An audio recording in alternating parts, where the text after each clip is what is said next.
right now I'm working on a sculpture in Finland that weighs 30,000 pounds. But I'm going there from May to September because that's my favorite time there. And that's to honor their independence, right? Yes, their 100-year independence. And I was commissioned that last summer. And I'm already selected the stone. The stone is already I already start working, and we have a little sculpture there.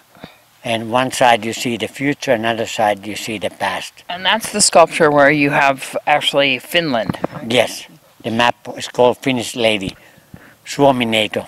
Let's talk about some of the other sculptures that you have here, because I know you have Davida, which is like Michelangelo's David, but a female.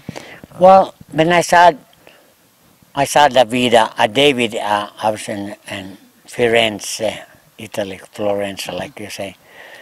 And I saw that it's really, really well made, incredible sculpture. But I would never think about doing. I would definitely want to do a woman that way, because I think it misses one thing that I love the most is the emotional part, good or bad, and emotionalism, and that's more like the heroic thing. I wanted to make a sculpture that would be more open, would show the heart of the woman, and I think that Davida shows that heart. And technically, it's not possible to make it, so I did.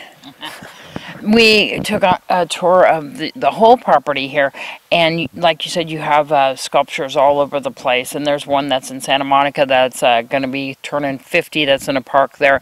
How can people come and see your sculptures? Are you willing to let them come over to your property, or can they get that book that you have out there so that they can look at them? Well, I don't really have the way to do that. Yeah. The best way to go my internet and look at my work through there. Brian is doing a new web page, and I've been working for 5 months. I made a couple of sculptures since he made a web page. I need a better web page, and that would be one way. And is that .org? Yeah, it's too complicated, isn't it? I mean, you can look at what you've done there. Yeah, and then if you want to send an email, you send Eino@eino.org.